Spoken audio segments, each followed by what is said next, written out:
O meu bom dia, pessoal, sejam todos bem-vindos. Neste vídeo de hoje eu quero, estou gravando esse vídeo em atenção a algumas pessoas que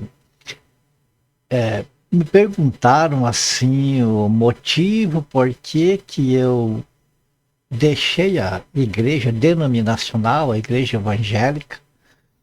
Assim, qual é o motivo? O que aconteceu que me levou a sair da igreja evangélica? E se eu estou congregando em algum lugar, aonde que eu estou? Então, em atenção a essas pessoas, eu posso dizer o seguinte: é com prazer que eu venho, assim, dar uma satisfação para vocês. E o que eu quero dizer assim, é que eu não saí, por exemplo, da igreja evangélica como muitos que saíram. Porque a gente vê na internet, tem muitas pessoas que ficaram na igreja. Vamos falar de igreja evangélica, sem falar da igreja católica, que foi onde eu comecei, né? Até os 40 anos eu fui católico. E em 1989 me batizei na igreja evangélica. Então, como eu estava dizendo, tem muitos aqui, inclusive pastores, pessoas, né, de ministério, que às vezes ficaram numa determinada denominação ou em várias denominações, e daí de repente começa uma encrenca lá, de repente são meio que jogados lá para escanteio, e daí saem de lá e saem descendo o sarrafo lá, porque lá é isso e aquilo. Mas a gente nota às vezes que muitas dessas pessoas, eles saíram de lá só porque foram separados, né? Alguma coisa aconteceu que foram deixando eles de lado, tirando privilégio, alguma coisa. Então as pessoas saem de lá magoadas, saem e daí vão fundar outros grupos ou vão para outros grupos, né? Magoado com aquele lugar de saíram, mas às vezes só saíram de lá porque perderam um privilégio, né? Perderam um cargo, ou como eu vi um lá que ele estava numa igreja grande lá, enquanto ele estava lá naquela igreja grande, tudo bem para ele não saiu, não falou nada mal de lá, tudo bem. Mas quando jogaram ele lá para um outro lugar, uma igrejinha pequena que não rendia muito o cacau, aí aquela denominação passou a não prestar para ele, ele descer a lenha em tudo. Comigo não aconteceu isso.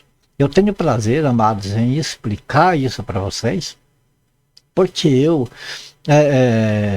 saí da igreja católica, como eu falei para vocês, em 1949, me batizei na igreja Brasil para Cristo, e daí, quando encerrou,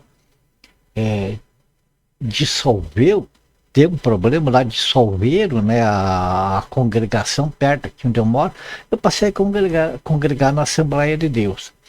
Posso dizer que foi nesses dois lugares que eu fiquei mais tempo.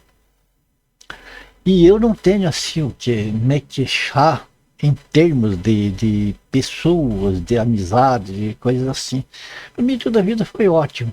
Sempre fui bem recebido. Por exemplo, né, na Assembleia de Deus, onde eu tive mais tempo, né? Eu congreguei na Assembleia de Deus Missões, depois congreguei na Assembleia de Deus Ministério Varanas. E ali no Ministério Varanas eu fui lá na Assembleia de Deus Missões, eu fui professor de escola dominical, eu fiz curso, claro, tinha de fazer curso para ser professor de escola dominical, e eu ministrei escola dominical, eu fiz o curso de teologia básico, era necessário fazer isso. Então, tudo bem, sai de lá. Tinha problemas? Claro, todo que é lugar tem os seus problemas. Daí passei na Assembleia de Deus Ministério Varanas para colaborar com o pastor, porque era um início de ministério, ainda pequeno, e a minha intenção era trabalhar na obra de Deus. Então ali eu passei a dirigir uma pequena congregação, eu ocupei os cargos de presbítero e de evangelista. Então você vê, não, a razão de que eu saí do mundo denominacional não foi encrenca, não foi nada de coisas assim. O que me levou a sair foi que que eu notei através do tempo, através das experiências que eu fui tendo ali dentro, que assim como a Igreja Católica, ela não condiz com o modelo da Igreja Apostólica, da Igreja que ficou para ser o modelo para nós, através dos tempos, até vindo do Senhor Jesus. Assim como a Igreja Católica não condiz com a Igreja primitiva, a Igreja Evangélica também não. Foi isso. Então eu comecei a notar, amados, que no começo, que eu vindo do catolicismo, eu não tinha nenhuma familiaridade com a Bíblia. Sabe que no catolicismo a gente aprende sobre Maria, sobre santos, sobre Papa, enfim, uma série de coisas, menos sobre Jesus, que é muito pouco a gente entende ali. Então também na igreja evangélica, o que acontece? A gente aprende mais sobre Jesus, aprende mais sobre Deus, sobre coisas. Mas só que eu notei que a partir de quando eu fui estudando mais profundamente a Bíblia, e também a gente foi ouvindo outras pessoas, de uma parte e de outra, aí eu fui notando, fui ligando os pontos e comparando com a Bíblia. A Bíblia, para nós cristãos, é o livro-texto, é a regra de fé e prática. Então é por ali que nós temos que nos dirigir. O Senhor Jesus Cristo é o caminho, a verdade e a vida para nós. Não podemos misturar ele com outros nomes. Ele é o centro, ele é o principal. E eu notei justamente isso, que no meio evangélico, Jesus Cristo, ele está ali, mas de certa forma, assim como um garoto propaganda, como um manequim de vitrine para chamar atenção. Mas existe muita coisa ali que desvirtua. Cumpre-se aquela palavra que o Senhor Jesus falou. Que tem muitas pessoas que honram ele da boca para fora, mas na prática não honram. E aí é isso que acontece muito nas igrejas evangélicas. Por quê? Veja bem, sendo Jesus o centro, sendo ele o único ali, então não podem misturar outros nomes. E, olha, parece uma coisa até como diz, sem pé, sem cabeça, coisa absurda, mas as igrejas, toda e qualquer igreja que não é a igreja do Senhor Jesus, onde ele é o centro, onde ele é o fundador, então tem outros fundadores. As denominações todas têm um nome, a igreja do Senhor Jesus não tinha. A igreja do Senhor Jesus traz o nome dele apenas. As igrejas evangélica, católica, que for, cada uma tem o seu fundador. A congregação cristã tem o fundador é o Franciscão. A igreja, por exemplo, adventista, o fundador parece-me que é o William Miller, alguém assim.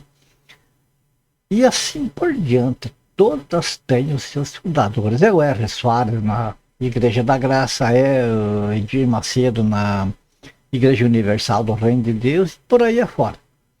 Então eu comecei a ligar todas essas coisas, amados, e ver mais profundamente, ligar esses pontos e fica, não tem condição.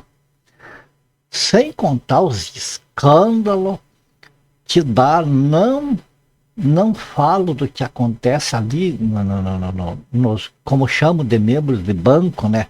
Aquelas pessoas mais simples, aqueles que estavam ali, mas geralmente nas cúpulas, lá no alto escalão das denominações, é de lá que vem os escândalos. Então, quando acontecem essas coisas, Amados, a igreja primitiva, o que que acontecia? Se acontecia problemas ali no meio dos membros, por exemplo, sempre estavam lá no tempo dos apóstolos, estavam lá os apóstolos para corrigir, para endireitar as coisas ali. Agora, amados, como que num lugar onde o problema vem e já começa lá em cima, já começa lá na cúpula, lá no topo da pirâmide e vai descendo para baixo, como que pode corrigir? Onde que existe moral para corrigir? E vocês podem ver que esses problemas no meio das igrejas denominacionais sempre acontecem lá no alto da pirâmide. É lá na convenção, é coisa assim. Então eu comecei a descobrir mistura, amado, de maçonaria no meio, tudo enrustido, tudo, como se diz, por baixo dos panos, tentando esconder. E eu cheguei à seguinte conclusão, amado. Se a gente concorda em estar em um lugar, estar em um ambiente, a gente concorda em fazer parte daquele ambiente, a gente não tem o direito de contraditar, de contradizer, de causar dissensão, de causar divisão ali. Porque é o que acontece quando as pessoas tentam consertar um lugar onde já vem lá de cima o erro. Então eu vi que a Bíblia, ela nos ensina onde existem os problemas, a melhor coisa é a gente sair, é se afastar. Então, essa foi a razão por que eu saí do meio evangélico. Ou seja,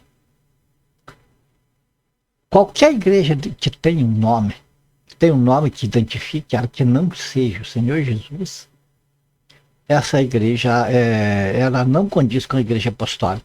Porque você veja, a igreja apostólica, note para você, pega a Bíblia, estuda ali para ver, você não vê o Senhor Jesus mandar construir templo, pedir dinheiro para manter luxo lá dentro, manter uma coisa, manter outra, manter outra. Não tinha. Você não vê os apóstolos depois também mandar construir templo. Foi derrubado o templo em Jerusalém, que era o único lugar onde Deus autorizou a nação de Israel a adorar ele, foi lá no templo em Jerusalém. A igreja do Senhor Jesus, o Senhor Jesus falou que não era nem em Jerusalém, ou seja, não era em templos e nem no monte. Quer dizer, a igreja do Senhor Jesus é em espírito, em verdade, é onde o Espírito Santo reunir a partir de duas pessoas para mais ali. Então você vê, não tem local determinado e não tem um nome que identifique. São pessoas que são reunidas pelo Espírito Santo e que a intenção ali é que o Senhor Jesus seja o centro, como ficasse tudo em volta do Senhor Jesus. Então, a igreja do Senhor Jesus, que eu entendo que é a igreja onde ele é o fundador, não tem outro fundador. Não tem. São pessoas reunidas pelo Espírito Santo e não pessoas combinadas. Olha, vamos construir, vamos se reunir ali. Que tal nós formar um grupo aqui começar uma igreja? Não é dessa maneira. Não pode ser. Então, o que é a igreja do Senhor Jesus? Que eu entendo, são grupos de pessoas que são reunidas pelo Espírito Santo. De repente, da maneira mais que ninguém imagina, vão se reunindo, grupos ali, e começam, então, ali sem nenhuma liderança, da liderança do Espírito Santo, Senhor Jesus no meio. Então, ali a oração, o louvor, e vão descobrindo outros grupos que estão do mesmo espírito no mundo todo e vão se reunindo. Esses grupos vão se unindo. Não precisa se unir em todo num lugar só. Se reúnem num lugar, no outro, mas tendo por cabeça Jesus Cristo. Não é o pastor, não é um evangelista, um presbítero, alguém que é o chefe ali naquele lugar. Não é uma pessoa que fica lá na frente reunindo as pessoas. Não tem dízimo. Uma das coisas, amados, que me levou a cair fora desses ambientes foi, por exemplo, isso. Veja bem, onde eu aprendi nas igrejas por onde eu passei, por exemplo, vocês sabem que a igreja adventista, ela procura, dizem que guarda, apesar de não guardar, né? Mas dizem que guarda uma lei de Moisés, a lei dada ao povo de Israel lá no passado, onde, por exemplo, o sábado faz parte da lei. Então, guarda-se o sábado e tudo. Bom, eu aprendi nas igrejas onde passei que isso terminou.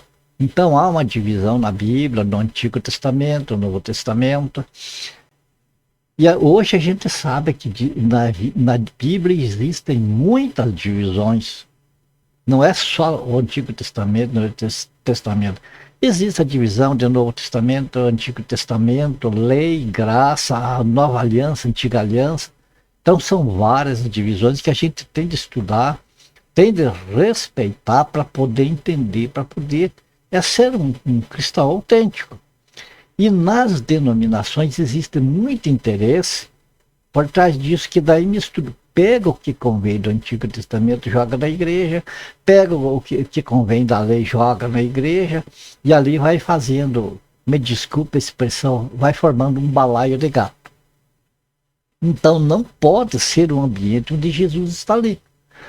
Você veja bem, como eu estava falando, por exemplo, a igreja adventista, eles guardam o sábado, eles batem nessa tecla que o salvo tem que guardar o sábado, tem que guardar a lei e tudo lá. Quer dizer, aquilo que a antiga aliança, eles jogam junto com a nova aliança. Mistura tudo ali. A igreja, por exemplo, a pentecostal, ou mesmo a tradicional, diz não. A lei terminou em Cristo, como diz, o fim da lei é Cristo, para a justiça daquele que crê. Então está claro, e o fim da lei é Cristo, quer dizer, em Cristo mudou. Jesus Cristo é o divisor de águas. Está lá escrito em Hebreus, lá, né? Por exemplo, que também que a antiga aliança terminou. A antiga lei, ela sofreu mudança quando mudou o sacerdócio. Ali, lá em Hebreus está escrito, mudando-se o sacerdócio necessariamente. Veja bem, não é talvez, é necessariamente você faz mudança da lei. Então, a antiga lei, em Cristo, ela sofreu mudanças. Aí está certo. Por exemplo, então eu entendo assim que aqui na igreja que já está na nova aliança, não há necessidade de guardar a lei. Respeitamos a lei, a palavra de Deus, mas a lei era para Israel e para a igreja é uma outra lei, uma nova lei em Cristo, a lei da liberdade em Cristo. Então logo o sábado fazia parte da antiga aliança. Então na nova aliança agora na igreja que está na nova aliança, eu entendo que não é necessário guardar o sábado, a lei, assim, é uma outra lei em Cristo. Mas daí eu ficava pensando, se o sábado, por exemplo, não é necessário guardar e as outras partes da lei, por que o dízimo, por exemplo, o dízimo vigora na igreja? Se a igreja não faz parte, então, da antiga aliança, por que o sábado e outras cerimônias da antiga aliança não faz parte da igreja, mas o dízimo tem que fazer? Aí eu comecei a ver a malandragem. É porque o dízimo rende dinheiro, porque o dízimo enriquece. Bom, amado, esse é uma das coisas que me abriu os olhos. Mas tem muitas. Aí ali, o dízimo foi o fio da meada para abrir meus olhos. Aí indo puxando, amados, se você pegar, você for comparar aí, qualquer igreja evangélica ou católica com a igreja primitiva, que é o modelo é aquilo que os apóstolos ensinaram, e terminou os apóstolos ali, terminou os profetas do Novo Testamento, terminou as revelações, tudo isso que faz hoje é tudo invenção, tirado da cabeça das pessoas, e interesses para trazer pessoas, reunir pessoas, para as pessoas ficarem ali debaixo do jugo deles, tipo um cabresto, porque rende dinheiro. E muitas pessoas sabem, muitas lideranças das igrejas menores, por exemplo, eles não fazem isso assim com má intenção, por malandragem, fazem por ignorância, porque aprenderam lá dos malandros, que é assim que é. Então, hoje em dia tem muitas igrejas evangélicas que pensam que estão seguindo a Cristo, que estão agradando o Senhor, que estão adorando a Deus, com todas aquelas bugigangas que a malandragem trouxe para dentro da igreja. Então, eu me afastei disso aí. Não tem como a gente ficar lá e querer modificar isso aí, querer endireitar. Deus permitiu que seja assim, é assim que é. Então, o que a Bíblia nos diz? Sai fora. Sai fora dela, povo meu. Então, aquele que é povo de Deus tem que deixar esses ambientes. E foi o que eu fiz. Agora quando eu falo das coisas, assim, que eu saí desses ambientes, eu não estou incitando ninguém a sair.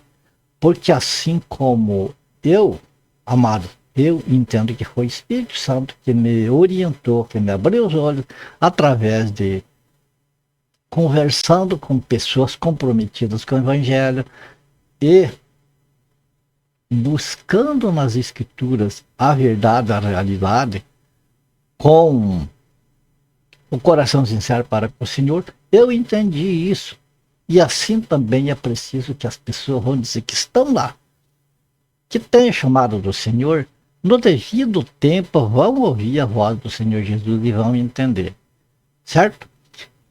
Então era isso que eu tinha para passar para vocês, né? Que o porquê que eu deixei as igrejas evangélicas. Amados, não foi porque me negaram um cargo lá e eu fiquei nervosinho e agora eu descobri todos os erros lá porque me tiraram o privilégio. Não, eu até que fui privilegiado lá dentro das igrejas que eu falei para vocês. Eu cheguei a presbítero, eu cheguei a evangelista. Talvez se ficasse mais lá, talvez hoje eu fosse pastor. Mas nada disso me interessa, mas hoje eu quero ser aquilo que eu sou, eu quero ser aquilo que o Senhor quer que eu seja. O que eu estou fazendo hoje, amados, eu faço na maior sinceridade. Sempre buscando no Senhor e pedindo a oração de vocês, para que na minha boca não se ache engano para falar para vocês. Prova disso, mas que eu estou fazendo o trabalho que eu faço simples, dessa maneira. O que eu falo, eu sei que às vezes deixa algumas pessoas tristes, que deixa pessoas aborrecidas, mas eu sei que no devido tempo o Senhor dará o entendimento que as pessoas ficam até com raiva de mim, eles vão entender, como já aconteceu de muitas pessoas, pessoas que vieram depois pedir desculpa para mim, pedir perdão. Não tenho nada que perdoar. Porque quem que não erra, né, amados? Eu fui católico, eu acho que eu estava no céu já, que era o mais correto. Depois eu fui descobrir que não. Passei para a igreja evangélica e pensei, aqui está certo. De repente, com o passar do tempo, eu descobri que não. Então hoje eu estou nessa posição aqui, estou sem congregar em nenhum lugar. Porque a igreja onde as pessoas se reúnem em nome do Senhor Jesus apenas, onde não tem dízimo, não tem altares, não tem toda aquele ritual, onde é uma nova vida, assim em Cristo, não tem aqui em Ponta Grossa, onde eu moro. Infelizmente, Ponta Grossa está um zero à esquerda, porque não tem a igreja do Senhor, onde as pessoas se reúnem apenas no nome do Senhor Jesus. Tudo que tem está cheio de denominação aqui, mas todas têm os seus fundadores. Se já tem um fundador, então é porque Jesus não é o fundamento. Porque a igreja do Senhor Jesus é ele o fundamento. Não tem outro fundador, não tem outro nome. E aqui Ponta Grossa não tem, então eu tô. Alguma pessoa diz assim, mas irmão Antônio, aceita o Senhor como é que fica, vai ficar até quando assim? Vou ficar até o dia que o Senhor quiser. Eu tenho certeza que a hora que for o momento certo, o Senhor, assim como todas as coisas que Ele me preparou para hoje, eu estar falando para vocês, da maneira que eu menos esperava, assim, da mesma maneira, o Senhor tem os meios de me trazer para congregar com as demais pessoas que estão no corpo de Cristo. Eu me sinto uma pessoa que estou no corpo de Cristo. Eu sei que eu sou salvo, porque não é pelos meus méritos, mas é pelo mérito do Senhor Jesus, pelo sacrifício dele que a gente é salvo. Então, da mesma maneira, eu me sinto no corpo de Cristo, ainda que não estou congregando com as pessoas. Eu recebi muitos convites, amados, principalmente no começo, para me congregar na denominação, mas tem condição de congregar numa denominação onde eu sei que lá não segue o modelo da igreja, que é a fundação onde Jesus Cristo é o fundamento. Eu sei que lá tem um fundador que não é Jesus, como que eu vou congregar lá? A gente agradece a boa intenção das pessoas, mas não dá, né, amados? Vamos esperar no Senhor o momento certo e fazer as coisas certas. Beleza? Então, acho que está respondido o que alguns, né, amigos, irmãos, gostariam de saber. E assim que eu estou esperando no Senhor pacientemente, porque, amados, quando nós entregamos a nossa vida ao Senhor, nós não somos donos de nós mesmos mais. Não tem, acabou. Não temos livre-arbítrio. O nosso arbítrio é Jesus Cristo, é o que ele determina. Então a gente espera nele com paciência, sabendo. Eu dou graças a Deus, porque as minhas decisões sempre foram desastrosas para mim. Então, as decisões do Senhor para minha vida é nisso que eu espero. O tempo que levar. Beleza? Terminamos por aqui. É claro a minha gratidão, primeiramente, a Deus, pela oportunidade e pelo privilégio. A minha gratidão a você, meus queridos companheiros de estudos bíblicos, que estão com a gente aí. Você que está chegando pela primeira vez, fica o convite para mais outros vídeos. E a minha oração que o Senhor abençoe e guarde você e tua família. Ore por mim, por a minha família também. E se for da glória do Senhor, nós seremos no próximo vídeo. Tá ok? Fiquem todos com Deus. E até o próximo vídeo, então.